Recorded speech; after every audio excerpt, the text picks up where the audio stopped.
Hello, this is Erin Mosel with the development team, and this session will examine the role that philanthropy plays in solving our biggest problems and how anyone can participate in transforming our world through work that is fulfilling, inspiring, and fun. We hope you enjoy.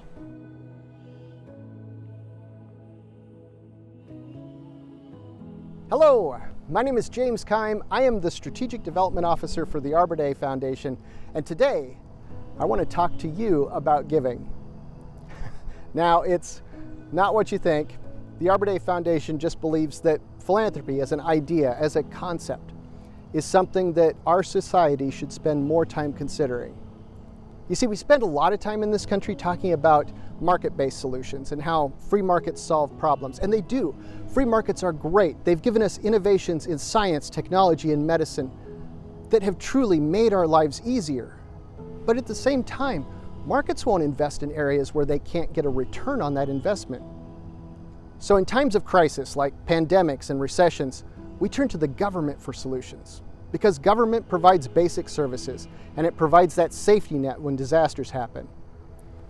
But government moves slowly, and often it comes up with short-term solutions if they can agree on solutions at all. Meanwhile, philanthropy is overlooked. It's not ignored, but it's just not part of that great American debate about what can make our country better. And look, I've spent more than 20 years talking to people about why it's important to give to this project, to that effort. And these have been important projects and efforts, but I've rarely talked to people about the importance of the act of giving itself. I haven't talked about why philanthropy is a core American value. So at a time when we are constantly being told how divided we are as a nation, maybe we should be talking more about how philanthropy can bring us together, how it can remind us of our better selves. Because philanthropy is a uniquely American approach to solving problems, and it can make our government and our markets work better. And philanthropy is a core foundational idea in American representative democracy. And philanthropy can help us change the world and maybe change ourselves in the process. But in any given year, the amount that's actually given to philanthropy across our country, it's only 10% of what we spend in our entire federal government. So you might be asking yourself, how can a mere 10% really have that big of an impact? Well, in 2012, some guy named Bill Gates wrote an article entitled "The Power of Catalytic Philanthropy."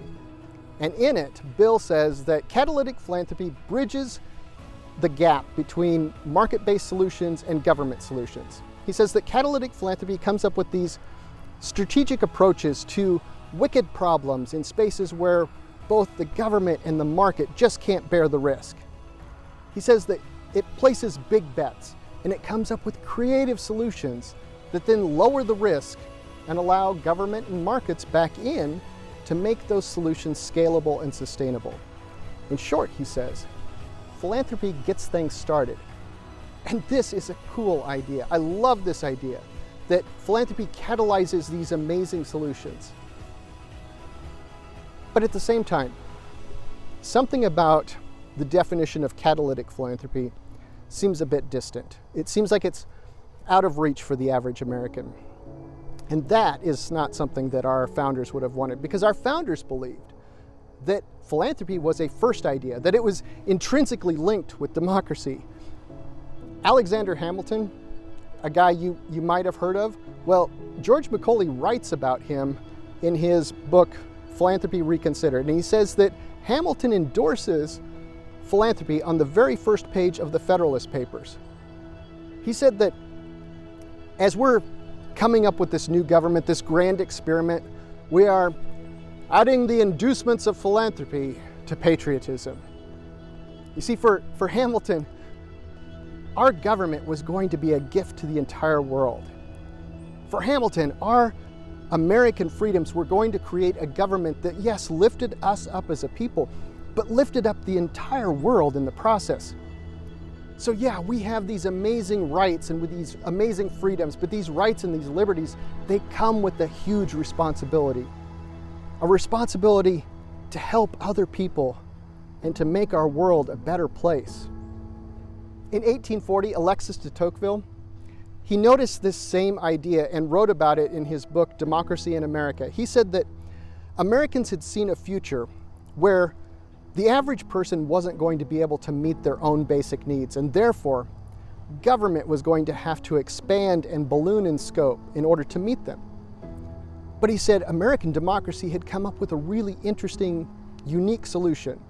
It endorsed the idea of associations, small groups and organizations that would work for the welfare and benefit of individuals and communities.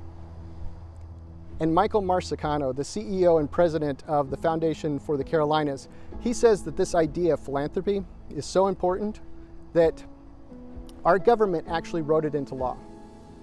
He said, no government in the history of the world has ever so effectively and creatively brought together the ideas of philanthropy and government service. As a matter of public policy, our federal tax code, the U.S. law of the land, rewards us when we take an active role in the advancement of society. We can give less to government when we give more to others. And he said, this idea, it's uniquely American and it is profoundly important because in America, government sees philanthropy as a partner. So this is really an amazing idea that philanthropy is really at the basis of our whole notion of representative democracy. But then again, why wouldn't it be? Because self-government isn't something that happens far away in our nation's capital. Self-government isn't voting and showing up for jury duty. Self-government is taking an active role in our communities. It's caring about our neighbors. It's being a virtuous example to the world. Because our founders wanted to create a government, not just to make America great, but to make us all better people. And that is a responsibility that we all have to shoulder. But philanthropy is more than just a patriotic duty. Philanthropy is actually good for us. Studies have shown that giving can help us cope with grief. It can help us cope with depression. It can reduce stress, blood pressure, cholesterol. It can reduce our risk of heart attack and stroke. It can make us live longer. And best of all, giving can make us happier than almost anything else we can do because it gives us a sense of purpose. It makes life meaningful. Now look, I'm not a doctor, but I just happen to be married to one. And this is one thing that my wife and I do agree on. Dr. Keim is a family physician, and she teaches other physicians in a medical residency program. And one of her favorite prescriptions for a healthier, happier life is philanthropy, service, because it truly has better medical outcomes. A few years ago, my wife had a resident physician who was having some difficulties. And so she said to this young doctor, you need to find some way of getting outside of yourself, finding some way of giving back to others. And so this resident left and a few weeks later approached her in the hallway and said, Dr. Keim, I've taken your advice. I have signed up to spend 4 weeks in Togo, Africa. Now, this young woman had never been on a service trip before. She had never been outside the country, but she had signed up to go to Africa alone. And my wife was worried out of her mind. She said, her parents are going to kill me. I just wanted her to sign up to volunteer at our community free clinic. But here's the thing. This young doctor did go to Togo, and she ended up negotiating with tribal chiefs to get health care for their people. And she ended up making personal connections that would last a lifetime. And she ended up changing her own life. My wife also had a patient who had a lot of health issues, had severe chronic pain, She walked with a cane. Her knees were bad. She was coming in a lot to talk about how she needed to have knee replacement surgery. And worst of all, it was requiring more and more pain medications to help her even manage this pain. And my wife finally sat her down and counseled her. She said, look, you're very focused on this and your pain and these health issues. You might be well served to find a way to focus on others. This woman went all in on this idea. And today, she lives in South Texas, and she is actually the lead coordinator for volunteers for a hurricane relief center. She walks without a cane. She can manage her pain. She still has a lot of health issues, but she has purpose, and that makes a difference. Now I realize that these are extreme examples, and Dr. Keim would insist that I tell you, you don't need to go to Togo, and you don't need to run a hurricane relief center. Small acts of philanthropy and service can make us stronger, healthier, happier. And she has many examples that are much closer to home.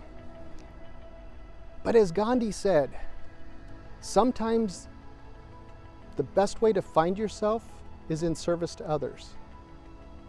And as Booker T. Washington put it, if you want to lift up yourself, lift up someone else. So, why is it that we sometimes resist giving? Why don't we give more? Well, a lot of times it comes down to the fact that we just believe that what we have to offer is not enough. We believe that we don't add value. I've been a fundraiser for many years, and I hear no a lot. But the only no that has ever bothered me is when somebody has said, you're looking for people who can give a lot more than I can. With all due respect, no, I'm not.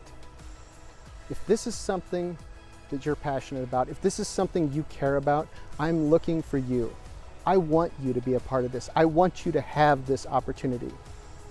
Yes, sometimes I will ask you to consider a bigger gift, but it's because I know that the more you stretch, the harder you have to work to make a gift happen, the more important that gift becomes to you.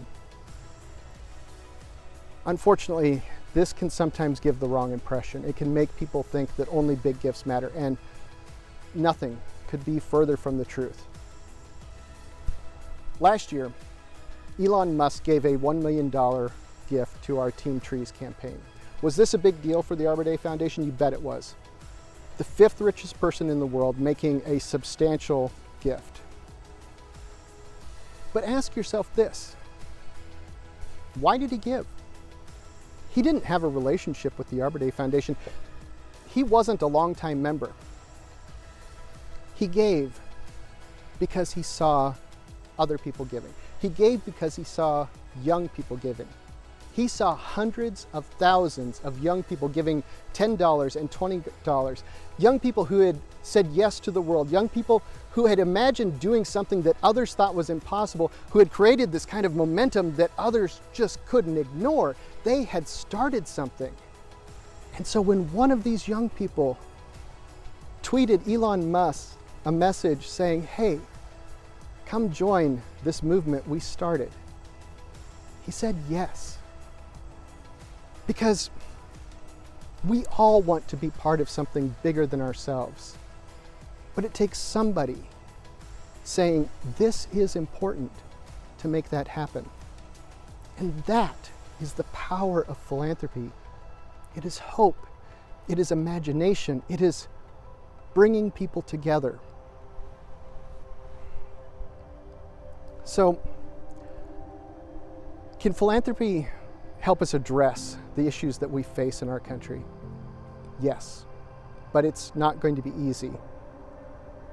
The Pew Research Center has found that by large margins now, we say about our own neighbors who hold different political opinions that they are closed-minded, unpatriotic, even immoral. We are partisan, disaffected, polarized, and it is hurting us. Government isn't helping that. Markets aren't helping that. Our politics in this country today is all about not accepting compromise. And there's nothing our government or our markets can do to solve that problem. But philanthropy may still be an answer. Because philanthropy is still a place where people from different backgrounds, different experiences, different politics can still come together, meet each other, and work towards a common goal. And look, there is nothing that can help you see your neighbor as a person, to see them as open-minded, as patriotic, as decent human beings, than to work shoulder to shoulder with them towards a common purpose. And in our communities, philanthropic, nonprofit organizations are where that is still happening. And look, the Arbor Day Foundation is no exception. We are conveners. We bring people together. Trees do not divide. And today, we are working on issues that are huge issues facing our society, our globe, our country. And we have a seat at the table because of you. We're working with lawmakers from both sides of the aisle, and globally, we're being asked to share our ideas at events sponsored by the World Economic Forum and the United Nations. We're being asked to lead these discussions because trees are something we can all agree on, but we're being asked to lead these discussions because of you, our members.